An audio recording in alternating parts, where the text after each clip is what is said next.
اس نے دیکھا کہ جب زور کا وقت ہوا تو وہ شخص گیا سپاہی اور نلکے سے اس نے وضو کیا، وہ دیکھتا رہا پانی نہیں پی۔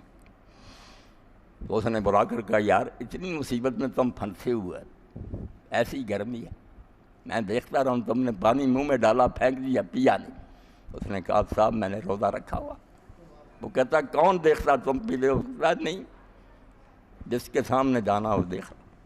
اب اس کے اوپر اتنا اثر ہوا کہ اس نے کہا یار مجھے اپنے دین کی کتاب نے، پارسی تھا وہ میجر، کتابیں پڑھی مسلمان ہو گئے۔ یعنی اس آدمی کے سے روزے نے اس کو اسلام کے دائرے میں داخل کر دیا۔ تو جب آدمی 30 دن اس مہینے میں یہ مشق کرے گا جس میں قرآن اترا، اور پتہ ہوگا کہ اس مہینے میں ہماری رہنمائی کے لیے کتاب اتری ہے، اس نسخے پر عمل صرف اس صورت میں ہو سکتا ہے کہ ہمارے اندر خوف خدا اور فکر آخرت پیدا، ہم اپنے نفس کو کنٹرول کرنا سیکھیں، خواہش نفس کو روک کر رکھنا جو ہے اس کی تعلیم ہمیں حاصل ہو جائے۔ تو اس کے لیے روزے میں جو تاثیر ہے اور کسی میں نہیں، بھوک نے ستایا ہوا، ٹھنڈا پانی ہے، دوسری خواہشیں نہیں، توجہ ہی نہیں کرتے۔ شام کو اور کوئی کیا آپ لاکھوں لے لے، صرف 1 سیکنڈ پہلے روزہ کھولے، نہیں کہتا نہیں سب کچھ برباد ہو جائے گا، نہیں کھول۔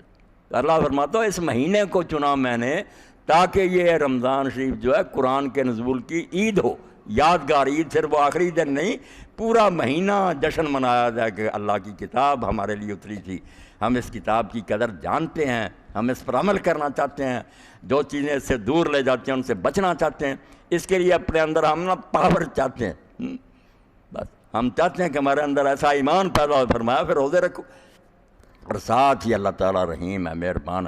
ہاں جو بیمار ہیں، مسافر ہیں، کوئی بات نہیں، وہ ان دنوں میں چھوڑ دیں، دوسرے دنوں میں اتنے پورے کر لیں۔ اب اللہ تعالیٰ نے جس طرح یہ چیزیں بیان کی کہ روزہ رکھو، بیمار اور مسافر دوسرے دن میں رکھ لو، قرآن جس میں علم اترا، ان چیزوں کو 3 باتوں کو بیان کرنے کے بعد تینوں کا فلسفہ پھر بیان کرنا شروع کرو۔ وہ بینات ہے کہ ہمیں تسلی ہو جائے کہ واقعی ایسا ہی ہونا چاہیے۔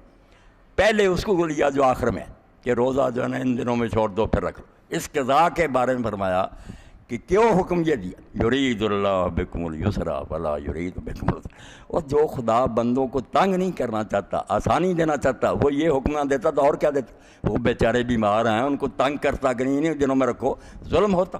وہ رحیم خدا جو آسانی چاہتا ہے، اس کا یسر کو پسند کرنا، یہی مطالبہ کر رہا ہے۔ اللہ تو اتنا مہربان ہے، یہ بندے تیرے بیمار ہیں ان دنوں میں، نہ ان کو تنگ کر، فرمایا چھٹی دے دی کہ نہ رکھو پھر رکھ لینا، مسافر کو چھٹی دے دی۔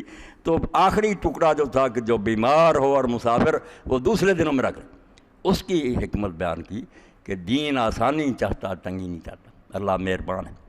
اب جو کہا کہ چھوڑ ہی دیتا، پھر بیچاروں سے رہ گئے تھے معافی کر دیتا، فرمایا نہیں، یہ تو جو کہا نا دوسرے دنوں میں رکھ لو، بڑے تک میں رکھ جاتا، اور تھوڑے سے دن ہیں، مگر ان کے اندر جو تاثیر ہے نا، جو نفع ہے، یہ کشتہ ہے بہت قیمتی، اس لیے چھڑانا نہیں، چلو ان دنوں میں استعمال نہیں کر سکے، روزے کا اثر اور کسی طریقے سے پیدا نہیں ہو سکتا، اس لیے میں نے اتنا ہی بڑا احسان فرمایا کہ تمہیں ان دنوں میں چھٹی دے دی، مگر بالکل معاف نہیں کر سکتا، اس سے تم پھر وہ کیسے تقویٰ حاصل کرو گے جو روزے سے پیدا ہو، پورا کر۔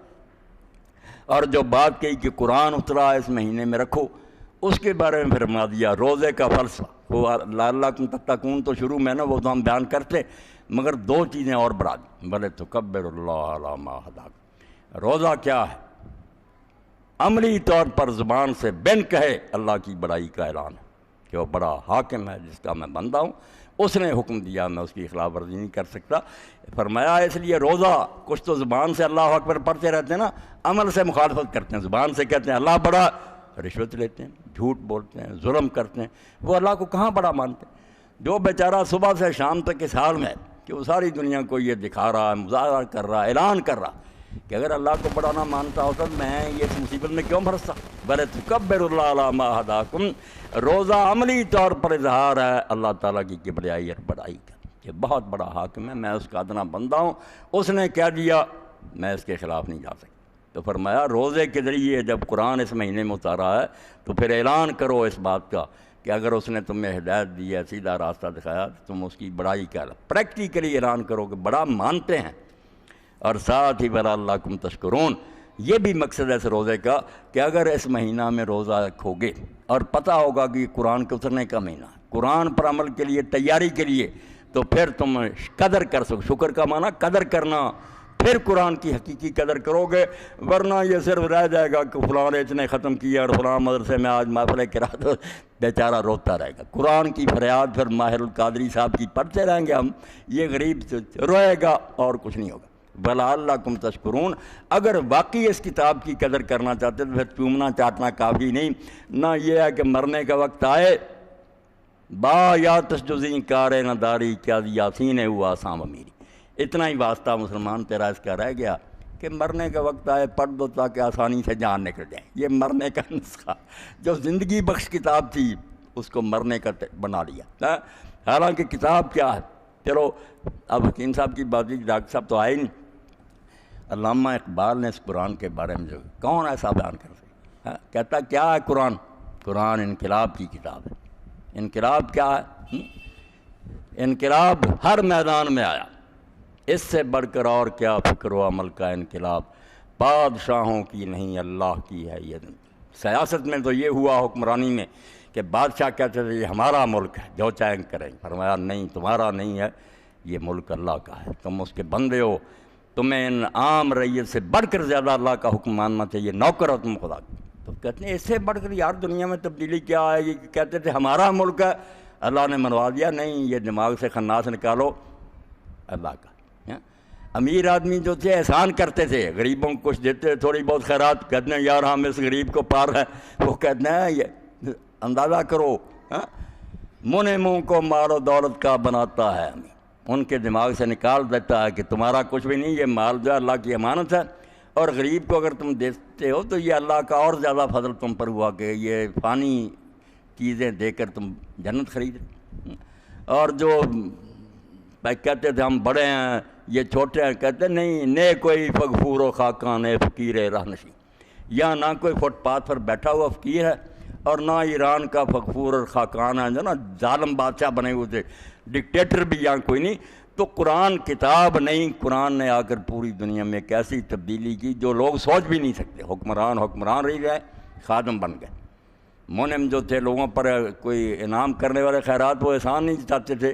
الٹا وقت آیا کہ امام زین العابدین علیہ السلام کے بارے میں نے پڑھا کہ جب کسی شخص کو وہ درہم دیتے، کوئی آیا کھڑے ہو کر پہلے تو دیتے، احترام کرتے کہ یہ مسکین نہیں آیا، یہ اللہ کا قاصد اللہ کی طرف سے آیا اور میری جنت کا انتظام کر رہا ہے. یہ روپیہ کیا پانی، یہ چند ٹکے لے کر میری بیشتی کا انتظام. اور وہ اس کے ہاتھ پر رکھ کر نہ درہم، پھر اس کو اٹھا کر بوسہ دیتے اور دوبارہ دے دیتے.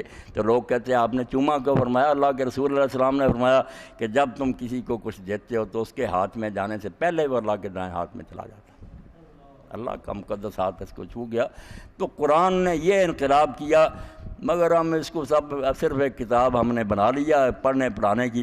وہ کام نہیں جو اللہ کہتا ہے لعلکم تشکرون. روزے رکھوائے گئے تاکہ تمہارے اندر وہ ہمت پیدا ہو جائے جس سے تم واقعی اس کتاب کی قدر کر سکو، اس کے حلال و حرام کی پابندی کر سکو. تو دن تھوڑے رہ گئے، اللہ تعالیٰ خیر کرے ہم داخل ہو جائیں رمضان المبارک میں. یہ مہینہ اکبر علیکم شہر اللہ بالبرکات والرحمت والمغفرہ. روایت میں لوگوں آ گیا مہینہ اللہ کا مہینہ، برکتیں لے کر، رحمتیں لے کر، مغفرتیں لے کر. ہوا شہر عند اللہ خیر من افضل الشہور، سب سے افضل مہینہ. وایامہ افضل الایام ولیالی افضل اللیالی وساعت خیر الساعات.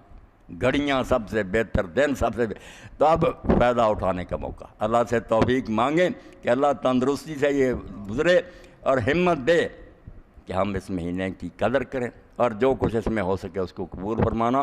وآخر دعوانا الحمدللہ رب العالمین وصلی اللہ تعالی علی خیر خلقہ محمد وآلہ وصحبہ. محترم حکیم صاحب آپ کے نام اللہ